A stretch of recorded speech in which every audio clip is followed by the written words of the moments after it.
मैं जब जवान हुई तो मुझे पता चला कि मेरी माँ ने एक बेटी को जन्म दिया है, लेकिन मेरे पिताजी का तो कई सालों पहले ही देहांत हो गया था। मुझे अपनी माँ से नफरत थी क्योंकि उन्होंने गलत काम किया था, लेकिन मैं हैरान थी कि वह इस लड़की को छुपाकर क्यों रखती थी। आज तक किसी ने भी उसे नहीं देखा था क्योंकि मेरी माँ हमेशा हमारे घर का दरवाज़ा बंद रखती थी। एक दिन मैंने दरवाजे के अंदर झांका तो अंदर से काफ़ी आवाज़ आ रही थी। जब मैंने अंदर देखा तो मेरे सर पर आसमान गिर पड़ा क्योंकि वह लड़की तो मेरा नाम कीर्ति है। मैंने अपनी ज़िंदगी के बहुत से साल अपनी माँ से नफरत में गुजार दिए, लेकिन मेरी माँ ने मुझे हमेशा मोहब्बत की है। मुझे मेरे रिश्तेदारों के बारे में कुछ नहीं पता था। जब भी मैं माँ से पूछती थी, वह हमेशा यही कहती थी, इस दुनिया में हमारा कोई और नहीं है। मेरा भी मेरी माँ के अलावा और कोई नहीं था। जब मैं स्कूल जाने लगी थी तो मेरी माँ ही मुझे छोड़ने जाती और माँ ही मुझे लेने भी आती थी। मैं अपनी माँ के साथ ही सोती थी। अगर वह घर से कुछ देर के लिए भी किसी काम से चली जाती तो मुझे बहुत फिक्र होने लगती थी। मैं अपने घर के दरवाजे पर बैठकर रोने लगती थी। जैसे ही माँ को मेरे रोने की आवाज़ आती तो वह भागकर मेरे पास आती और मुझे गोद में उठा लिया करती थी और मुझे प्यार करने लगती। माँ के कहीं चले जाने से मुझे ऐसा लगता था जैसे पिताजी की तरह मेरी माँ भी मुझे छोड़कर चली जाएंगी और मैं घर में अकेली रह जाऊंगी। पर मैं जैसे जैसे बड़ी हुई तो मेरी माँ ने एक बेटी को जन्म दिया और वह उसे कमरे में छिपा कर रखती थी। जब मुझे यह बात पता चली तो मुझे अपनी माँ से नफरत होने लगी। मुझे लगता था कि वह एक अच्छी औरत नहीं है क्योंकि मेरे पिताजी का तो मेरे बचपन में ही देहांत हो गया था। जैसे जैसे दिन गुजरते गए मैं अपनी माँ से और ज़्यादा नफरत करने लगी, लेकिन मेरी माँ हमेशा मुझे समझाती और मुझसे बात करने की कोशिश करती, लेकिन मेरी नफरत कम होने का नाम नहीं लेती थी। माँ मुझसे पूछती कि तुम्हें क्या हो गया है, तुम मेरे साथ ऐसा बर्ताव क्यों करती हो। पहले तो मैं समझती थी तुम मुझसे नाराज हो, पर तुम्हारे दिल में अपनी माँ के लिए इतनी ज़्यादा नफरत कहाँ से आ गई। तब मैंने उनसे पूछा, मुझे बताइए, आप जब मेरे पिताजी का कई साल पहले देहांत हो चुका था तो फिर आपकी यह लाडली बेटी कहाँ से आ गई। मेरी माँ मेरे सवाल का जवाब नहीं देती और खामोश हो जाती। वह लड़की जिसे मेरी माँ मेरी बहन कहती थी, वह मुझसे कहती, दीदी आप मेरी माँ से लड़ाई मत किया करें। जब जब वह मेरे पास मेरे कमरे में आती थी तो मैं उसको अपने कमरे से बाहर निकाल दिया करती थी और रोती हुई माँ के पास चली जाती थी, लेकिन माँ मुझसे कभी कुछ नहीं कहती थी। मेरी माँ 40 की उम्र में उनके चेहरे पर बहुत ज़्यादा झुर्रियाँ थी और उनकी आंखों के नीचे काले धब्बे पड़ गए थे। उन्हें देखकर ऐसा लगता था कि कोई बात है, कोई तो दुख है उन्हें जिनकी वजह से वह सो नहीं पाती।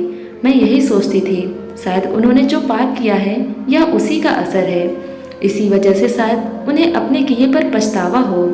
मेरी माँ मेरी नाजायज़ बहन को सबसे छिपा कर रखती थी।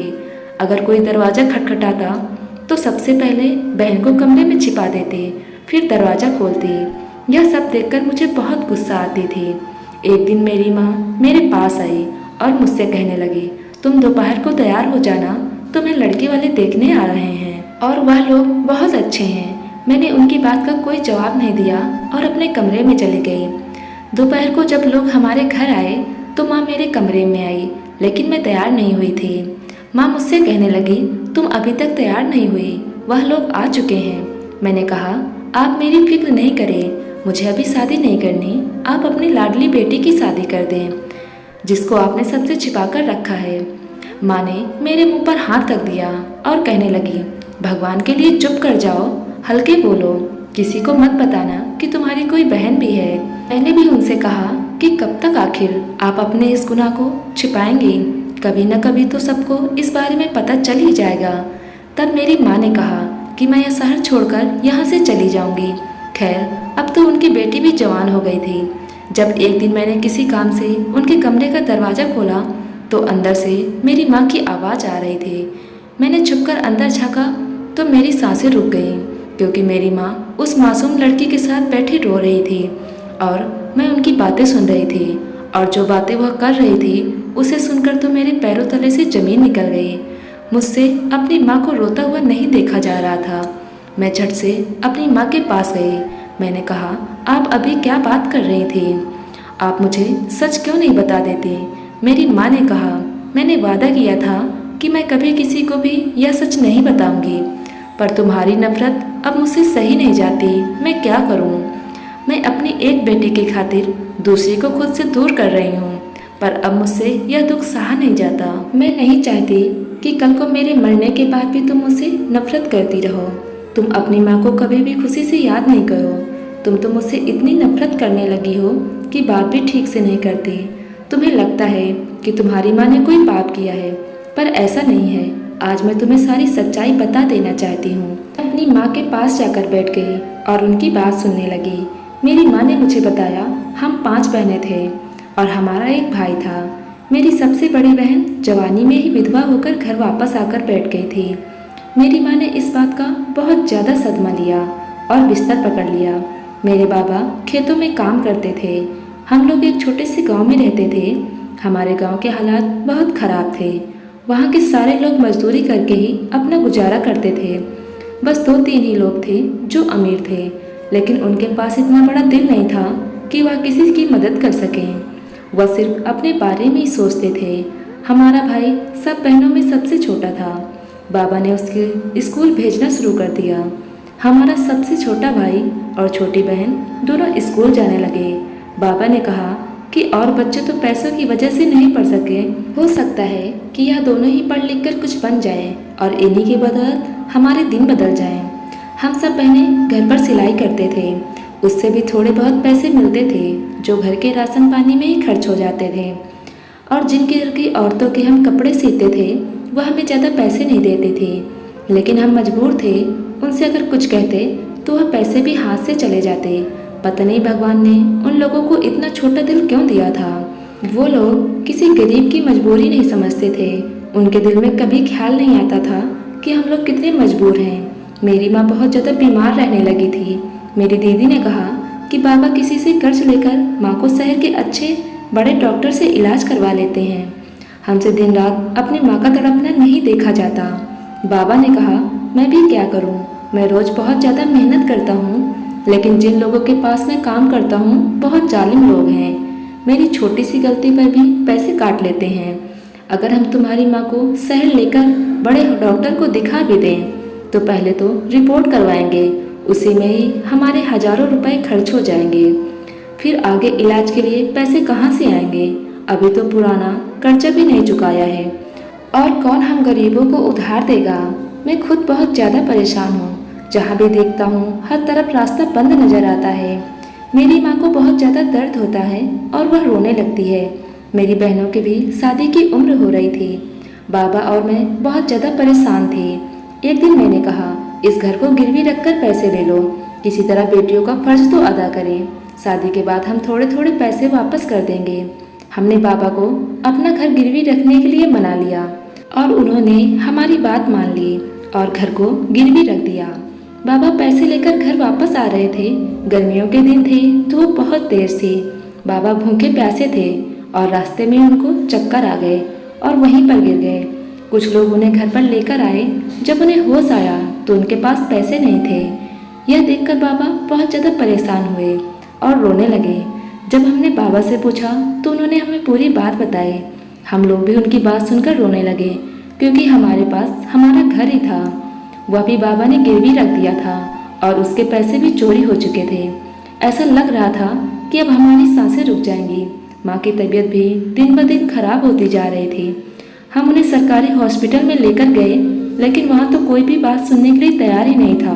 वह लोग तो उन्हीं में लगे थे जो उन्हें पैसे दे रहे थे। दूसरी तरफ मेरा छोटा भाई और बहन भूख से रो रहे थे।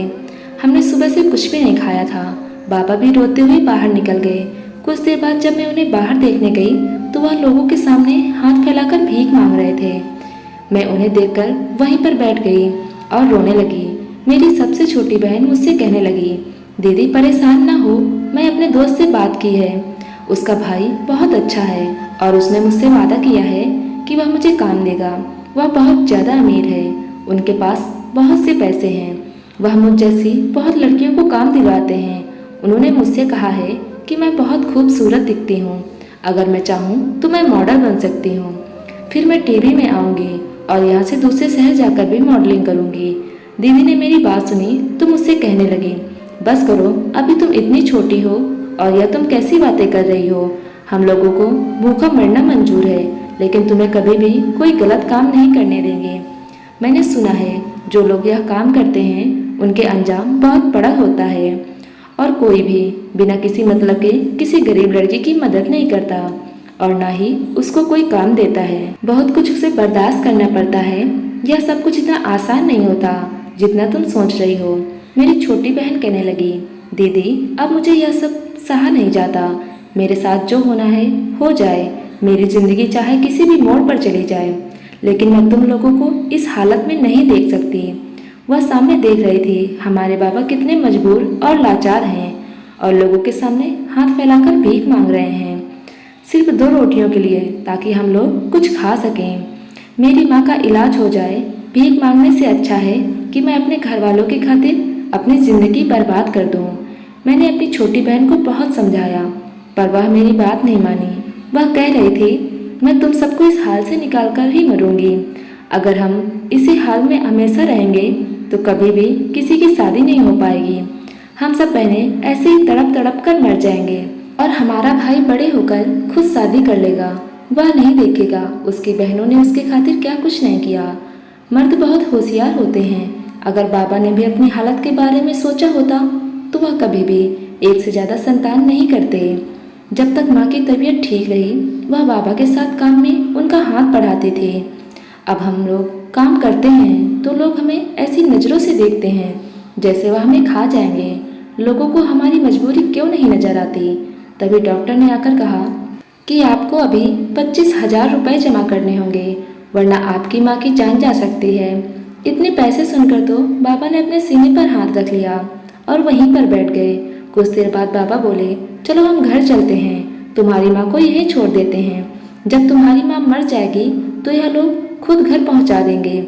अगर हम सब तुम्हारी माँ को घर लेकर गए तो दिन का बिल भी देना पड़ेगा, और मेरी जेब में तो फूटी कौड़ी भी नहीं है। बाबा बहुत मायूस हो चुके थे। जब मैंने अपनी बहन को देखा तो वो वहाँ पर नहीं थी। मैंने उसका पूरे अस्पताल में ढूंढा, लेकिन वह मुझे कहीं नहीं मिली।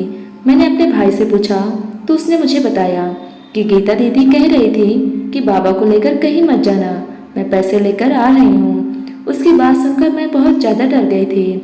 मेरे मन में बहुत गलत ख्याल आ रहे थे। शाम तक वापस आए, उसका चेहरा बहुत ज़्यादा उदास था। उसके चेहरे का रंग भी उतरा हुआ था। उसने बाबा के हाथ पर पैसे रखे और कहने लगी, बाबा अब हमें पैसों की कमी नहीं होगी। डॉक्टर से कहें वह मेरी माँ का इलाज शुरू कर दें। मैं अपनी छोटी बहन का हाथ पकड़कर उसे साइड में ले गई। मैंने कहा, तुम बाज नहीं आई गीता। कहने लगी, दीदी मैं कोई गलत काम करके नहीं आई हूँ, मैं मॉडल बनूंगी, मुझे मॉडलिंग करनी है। मुझसे मेरी दोस्त के भाई ने वादा किया है। उन्होंने मुझसे कहा है कि हमें जितने भी पैसों की ज़रूरत हो किसी भी समय आकर ले जाना। उस समय सबने उस पर भरोसा कर लिया था, पर कोई नहीं जानता था कि सच्चाई क्या है। माँ का इलाज शुरू हो गया था। गीता रोज तैयार होकर घर से निकल जाती थी। बाबा ने बहुत रोका। बाबा से उसकी हरकत देखी नहीं जा रही थी, लेकिन अपनी मजबूरी की खातिर उन्होंने सोचा, चलो कोई बात नहीं, मॉडलिंग ही तो करने जा रही है। बहुत सारी लड़कियां आजकल यह काम कर रही हैं। आजकल का माहौल ऐसा ही है। अब मेरी माँ भी बिल्कुल ठीक हो चुकी थी। जब हम माँ को लेकर घर वापस आए तो जिसके पास बाबा ने घर गिरवी रखा था, उसके पैसे वापस न होने के कारण उसने हमारा घर बेच दिया था। हमने सारी रात बाहर ही गुजारी। जब मेरी बहन गीता को यह बात पता चली तो उसने एक फ़ोन किया। उसी समय बड़ी सी एक गाड़ी आई और हम सबको इस गांव से लेकर चली गई। हमें दूसरी जगह पर चले गए। वहाँ एक बहुत बड़ा घर था। मेरी बहन बोली कि अंदर चलो। जब हम अंदर गए तो मैं उस घर को देखकर हैरान रह गई। घर बहुत बड़ा और बहुत आलीशान था। बाबा गीता को प्यार की नज़रों से देखने लगे, उसके सर पर हाथ फेरा और कहने लगे, मेरी बेटी ने तो हम सबकी किस्मत बदल दी। मैं सबको बताऊंगा कि मेरी बेटी मॉडलिंग करती है। लेकिन उसने कहा, बाबा अभी किसी को कुछ भी मत बताना, अभी तो मैंने काम करना शुरू किया है और सब लोगों को पता चल जाएगा। आप तो जानते हैं लोग जलना शुरू कर देते हैं, इसलिए आप अभी किसी को कुछ मत बताना। अब यह घर आपका है, आप यहाँ सुकून से रहिए। मुझे अपने काम के लिए देर हो रही है, मैं जा रही हूँ। काम बहुत ज़्यादा है इसलिए अब मैं वहीं रुक जाऊँगी। तब खुशी में किसी ने भी उसकी बात पर ध्यान नहीं दिया। कोई हम सबकी खुशियों की खातिर अपनी इज्जत और अपनी आबरू को तार तार कर रहा था। मैं बिल्कुल ठीक हो चुकी थी। मेरी विधवा बहन की भी बाबा ने शादी कर दी थी, दूसरी बहन की और फिर तीसरी बहन की शादी हो चुकी थी। जैसे ही हमारे हालात बदले थे, हमारी किस्मत भी बदल चुकी थी। कहाँ कोई हमारे घर रिश्ता लेकर नहीं आता था और अब रिश्तों की लाइन लग चुकी थी और हमारे गांव के लोग और बाबा से मिलने आते थे। हम सब बहनों की शादियाँ बहुत धूमधाम से हुई। अब मेरी शादी का नंबर था। जिस दिन मेरी शादी थी, मैंने गीता से कहा, तुम मेरी शादी पर तो आओगी? मुझसे कहने लगी कि तुम मेरी बहन हो और उससे बढ़कर मेरी दोस्त हो। तुम मुझसे वादा करो कि ज़िंदगी में जब भी मुझे तुम्हारी ज़रूरत पड़ेगी तो मेरी मदद के लिए आओगी। मैंने कहा, तुम कैसी बातें कर रही हो? तुम तो मेरी छोटी बहन हो। मैं तुम्हारा हर मुश्किल में साथ दूंगी, कभी भी तुम्हें अकेले नहीं छोड़ूंगी। मैं अपनी शादी वाले दिन उसका इंतजार करती रही, लेकिन वह मेरी शादी पर नहीं आई थी। मैंने उसे फ़ोन किया तो वह कहने लगी कि मेरे पास बहुत ज़्यादा काम है, मैं नहीं आ सकती। अब वह घर पर नहीं आती थी और अगर कभी आ भी जाती थी तो रात के अंधेरे में आती थी। एक दिन वह घर आई और उसने हम सबको बताया कि वह देश से बाहर जा रही है। बाबा ने कहा, गीता बेटी, तुम्हें क्या ज़रूरत है हम लोगों को छोड़कर जाने की? अब तुम यह काम छोड़ दो। वैसे भी हमने आज तक तुम्हें मॉडलिंग करते नहीं देखा और अब हमारे पास किसी भी चीज़ की कोई कमी नहीं है। सबकी जिम्मेदारी तो तुमने बेटा बनकर पूरी कर दी। अब तुम भी अपनी शादी कर लो। तुम देखना, तुम जैसी बेटी को लेने कोई शहजादा ही आएगा। बाबा की यह बात सुनकर वह हंसने लगी, लेकिन उसकी हंसी में अब पहले जैसी बात नहीं थी। उसकी हंसी से दुख झलक रहा था। ऐसा लग रहा था जैसे उसने बहुत कुछ खो दिया हो। उसकी आंखें भी वीरान हो चुकी थी। वह जाते समय मुझसे गले मिली। उसके चेहरे से ऐसा लग रहा था कि जैसे वह हम सबसे कुछ छुपा रही है। मैंने उससे कहा, गीता, तुमने अपनी ज़िंदगी के इतने साल हम सबके लिए बर्बाद कर दिए। अब तुम्हें अपने बारे में सोचना चाहिए। हो सके तो इस दलदल से निकल जाओ। वह सब घर वालों और बहनों को कुछ दे रही थी।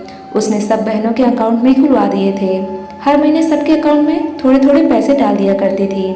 इस वजह से मेरी बहन के पति और उनके ससुराल वाले भी उनसे बहुत खुश और इज्जत किया करते थे, क्योंकि हर महीने उन्हें पैसे मिलते थे। मैंने अपनी पसंद से शादी की थी। मेरा पति छोटी सी कंपनी में नौकरी करता था और उसने हमसे कोई भी जहेज नहीं लिया था। मेरी बहनें और उनके पति मेरे पति को ज़्यादा इज्जत नहीं देते थे, क्योंकि जब से हमारे पास पैसा आया था, मेरी बहनों का बर्ताव भी बदल गया था।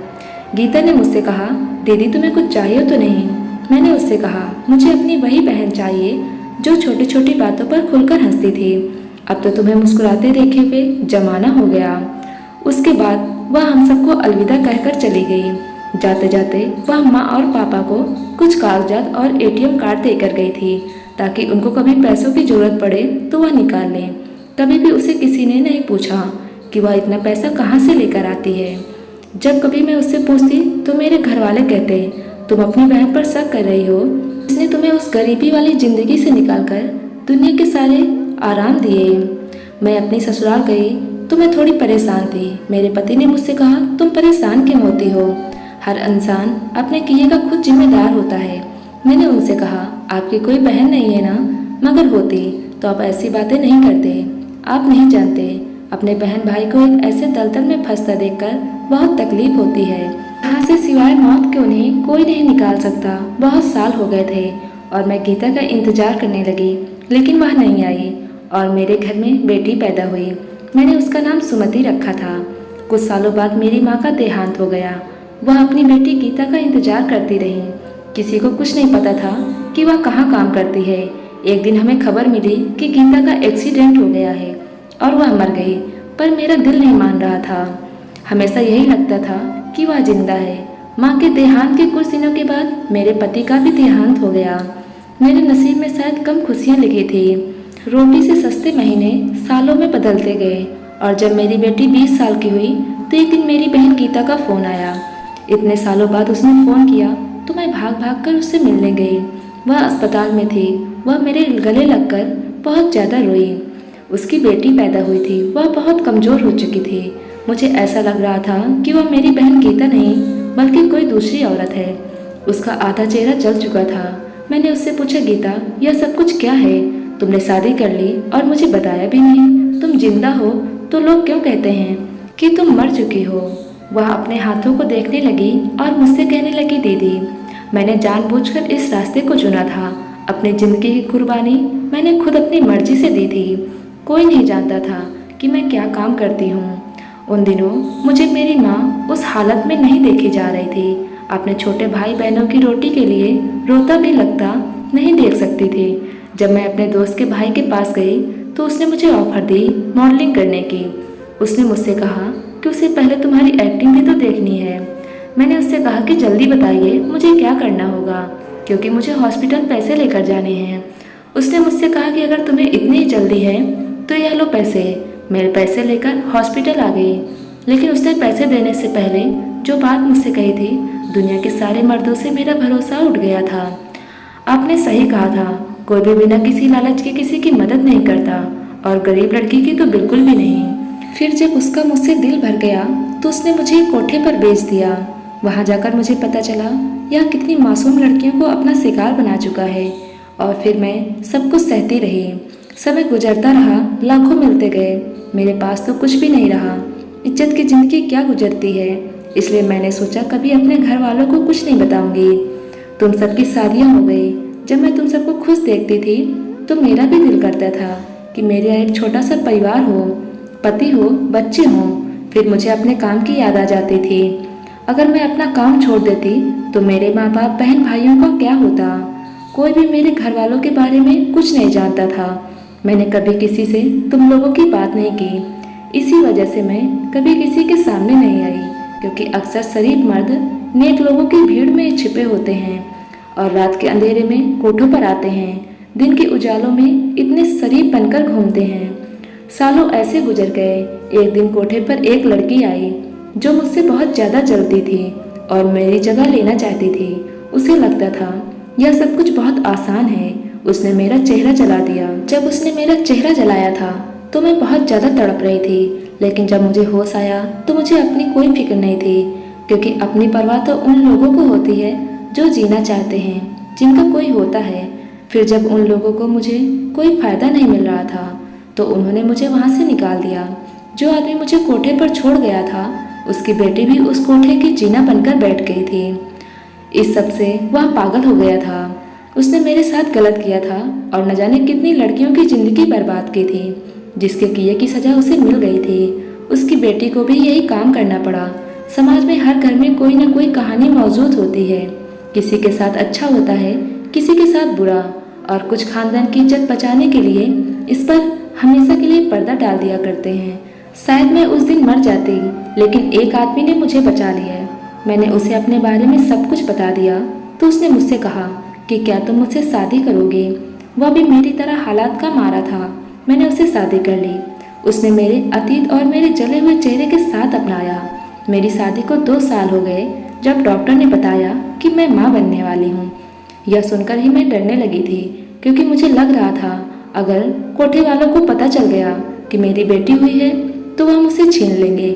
और अपने पति से कहा कि हम लोग यहाँ से भाग जाते हैं, और मेरी बात सच निकली। वह लोग मेरा पीछा करने लगे थे।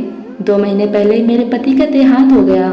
मेरा पति बहुत अच्छा आदमी था और मुझसे बहुत प्यार भी करता था। कभी भी उसने मुझे मेरे अतीत का ताना नहीं दिया था। वह मुझसे कहता था, गीता तुम मेरी पहली और आखिरी मोहब्बत हो, और तुम जानती हो वह मुझे बचपन से पसंद करता था। वह हमारे गांव में ही रहता था। वह जब काम करने बाहर गया था तो हम लोग वहाँ से दूसरे घर में शिफ्ट हो गए थे। फिर वह इतने सालों बाद मुझे यहाँ मिला, लेकिन हमारा साथ कुछ ही साल का था। आज मेरी बेटी पैदा हुई है। कल को जब यह जवान होगी, इसे पता चलेगा कि इसकी माँ कौन थी, तो यह मुझसे नफरत करेगी। इसलिए तुम मुझसे वादा करो कि इस बच्ची को तुम माँ बनकर पालोगी और कभी भी इसे गीता नहीं बनने दोगी। इसके बाद मेरी बहन मर गई और इस बच्ची को लेकर घर आ गई। तुमने कहा इस बच्ची को मैंने जन्म दिया है, तब मुझे यही ठीक लगा और मैंने तुमसे हाँ कर दिया।